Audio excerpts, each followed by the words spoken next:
All kinds of studies have been made with regard to factors which motivate people to live as they do. We've already covered enough ground in this program to establish the fact that people are responsible for their personal lives, barring some act of God or government, catastrophe or war that might intervene to change things, permanently or temporarily. For example, a lot of my friends, many of them very good friends of mine, were killed during World War II when they were in their 20s and 30s. The lives of others have been unalterably modified by injury or serious illness. But for most of us, we have our health, which is the natural inclination of all nature, and we have our lives to live. Sometimes, believe it or not, that's a personal handicap. It often takes the physically handicapped to demonstrate for us the unlimited possibilities that exist as an option for those willing to set goals and stay with them until they're achieved, while the healthy among us often take the path of least resistance. I think it was Bill Veeck when he had the Chicago White Sox who said, "I don't want the natural athlete. I want a guy who'll go after the hard ones." It's the people in this world willing to go after the hard ones who achieve greatness. They're motivated. There's that word again. They're motivated to give the last ounce of themselves in the achievement of their goals. Now let's look at some facts of life. Only about 5% of the people achieve unusual success during their lives. These are the people who earn larger incomes, live in better neighborhoods, in better, larger homes, have better education, more of the good things of life, and make a correspondingly larger contribution to their communities. They tend to speak better English and send their kids to better schools. There are always exceptions to any rule, and there are many exceptions to this 5% group. I know a man who's head of one of the largest, best-known companies in the United States who can hardly put 10 words together in their proper order. If murdering the English language were a misdemeanor, he'd be on death row. Yet he has mansions, yachts, private jets, the works. Why, with no more than perhaps a 6th grade education and the apparent determination to assiduously avoid any improvement to it, has this man and his family enjoyed such spectacular financial success? Answer: he knows how to serve the people. His organization serves millions of people every day of the week. He's worked hard all of his life to build the great organization he heads, and he's done a fine job of it. So he can buy $3 million yachts and pay cash for them. And when he wants to go someplace in a hurry, there's his Gulfstream 3 warmed up and ready for him when his chauffeur takes him to the airport. But most people in that top 5% fit the earlier description. Many of them are not rich by the standards of our mega-millionaire friend, but they're in the top 5% of American incomes. They're set for life, and they, as a group, tend to enjoy themselves very much. They play a better game of golf or tennis than most of the country's hackers, and they love their lifestyles. Now, a child is born in the United States. The odds, because of the statistics we've been talking about, are 95 to 5 that he will not be born into this top 5%. Like most children, he'll soon take his environment for granted. Let's assume he's a boy, although it works the same way for a girl. It will save my having to say he or she all the way through this interesting example. He grows up accepting his environment, his world, and his world is his environment as it is. Without giving it a single thought, his environment becomes a natural part of him. Everything about his environment is a conditioning factor. The speech of his parents and relatives and neighbors becomes his speech. What he learns in school will have very little effect on it. That's why you hear grown-up men and women who've gone through the American school system saying such things as ain't and where's it at. They didn't learn those locutions in school. They were the habitual pattern of speech they heard in their environment. I know an attorney who still says, where's it at? Anyone's speech habits are an immediate tip-off as to his upbringing. The only reason mine tend to be rather good is because from the time I was a small child I wanted to be a writer, and words were of great interest to me. Words are the tools of a writer's trade, and a good writer will have a decent inventory of them and tend to keep them well-oiled and shining. I was the only person in our family so affected. The rest had other interests, education not being one of them. If the statistics were reversed, it would be wonderful. If 95% of the people were successful to the degree the 5% are, The odds of a child being raised by the right group would be reversed, but that's not the case. So our typical young man or young woman grows up to mirror his or her environment. He thinks as they think. He takes that life for granted. All the people he loves are in that group. It's his group, too. And if he doesn't come across some unusual motivation along the way, he'll become an indistinguishable part of it. He does that because it's the perfectly natural thing to do. Their goals, or the lack of them, become his goals. A nice house on a nice street, a steady job of some kind, a good, steady income, a good wife and good kids, and so the story goes. He operates on minimums all the years of his life. He never, except while playing his sports or getting ready for a date as a young man, gets out of low gear. It isn't necessary in the United States. This country's so affluent, so vital, and so perennially booming that people don't have to shift into second or third gear in order to meet average requirements. And neither do most of the people throughout the world, nor should they have to if they don't want to. His wife, while their children are small, is the hardest working human being in our society. She has no 8-hour day or 5-day-a-week system.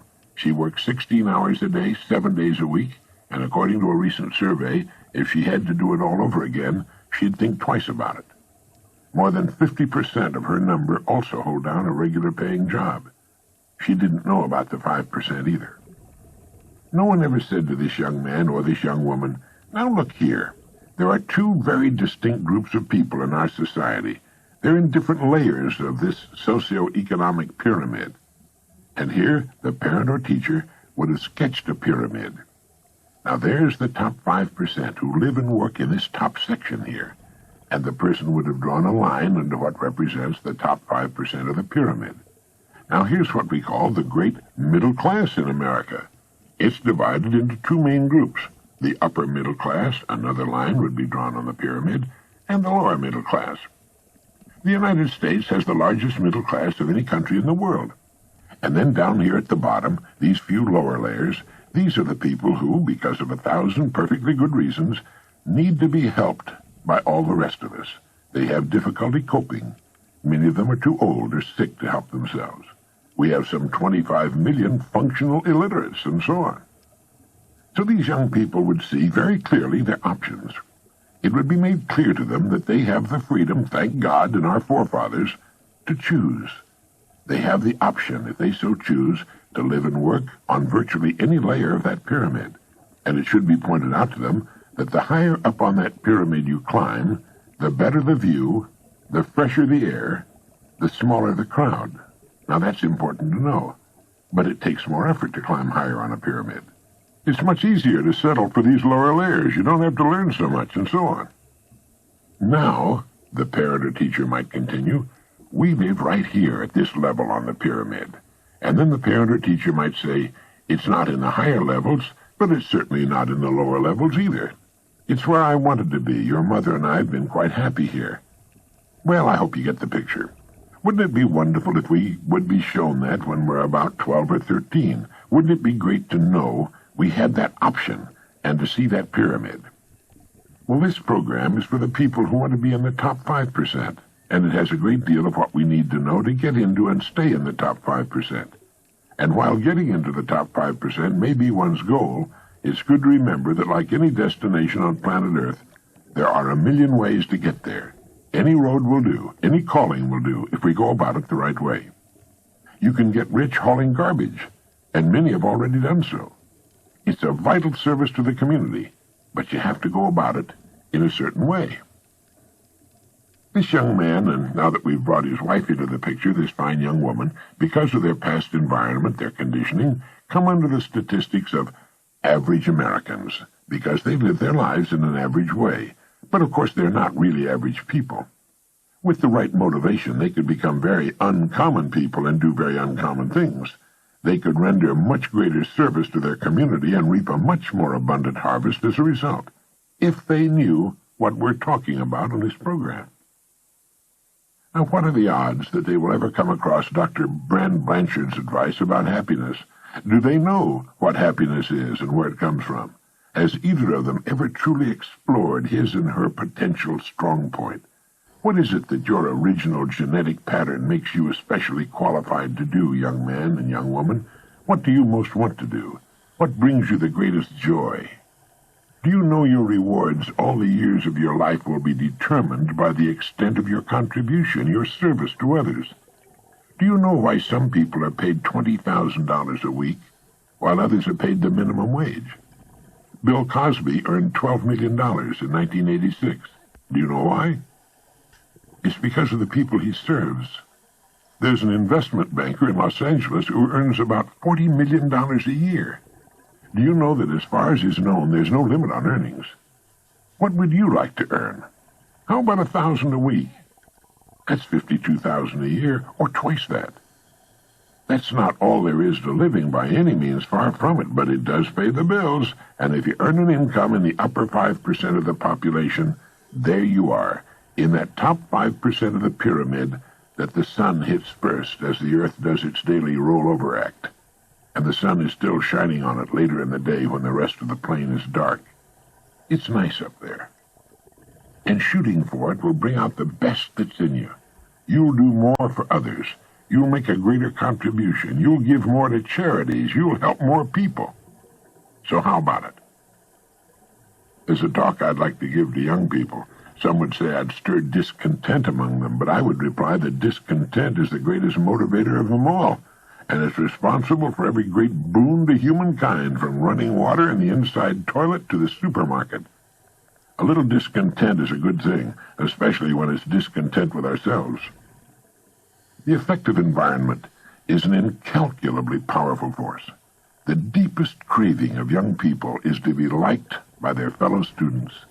Acceptance and esteem in the eyes of their contemporaries is their deepest craving. So they begin to do what the other kids are doing, and the other kids begin doing what they're doing, and everyone acts just like everyone else. They dress alike, they talk alike, they laugh at the same things, even when it isn't funny. It's at this critical age that they begin to play, not follow the leader. That'd be all right. The game they play is called follow the follower.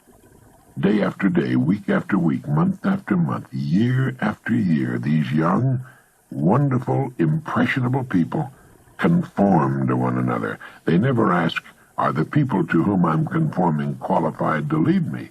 It's belonging that's important, belonging to the group. And that's the subtle trap that gets practically everybody. If we don't break out of that trap sooner or later, we'll end in it. Millions, no billions do. It's astonishing how many adults never break out.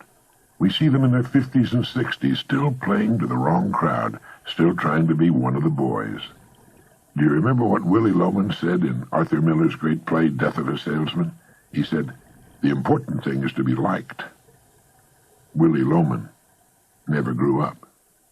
He never knew who he was. His story is a modern tragedy. It's always been a tragedy. It's the story of the mob.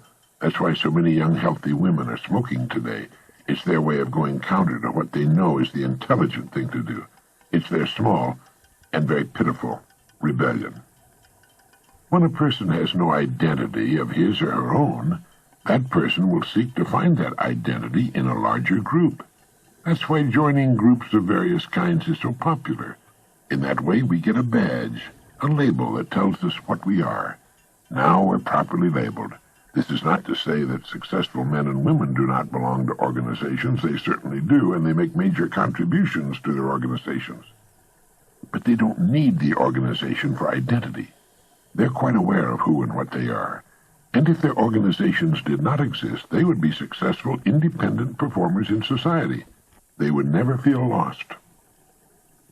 Successful people follow independent paths. This is the important point to remember. At some point in their lives, they break away from the crowd and start on a path of their own. That's the adult, the intelligent thing for a human creature to do. In striking off on an independent path, they're not necessarily alone. It's just that they join a much smaller group of like-minded people. They can't take the whole crowd into that top 5%. The ancient Romans had their circus. Modern Americans have their television. It's far superior to the old Roman circus, and they don't even have to leave the comfort of their living rooms. It's true that there are many wonderful things on television, and an eclectic approach, that is, selecting those programs in which you're really interested, makes sense. But millions of families have the television sets on all day. They're mesmerized by it, and when one thinks of what they could be doing with some of that time, it makes one realize that it's much easier to win. One of the best things about getting in that top 5% is that as we get older, life need not become less interesting for us or more laborious. We become more productive as we approach our 60s and 70s and often many years beyond. And it's nice to grow older with all the goodies of life. It's more comfortable. One can spend one's winters in Florida or somewhere south of the equator and one's summers in the cooler, healthier climates. And one can enjoy all the benefits of the good life.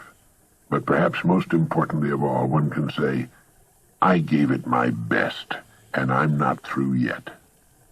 It's been a wonderful experience, this holiday on Earth, and I've enjoyed it very, very much.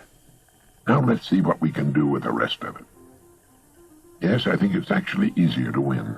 There's less competition up there where the view is so much better and the air is so fresh and clean. And it's almost never too late.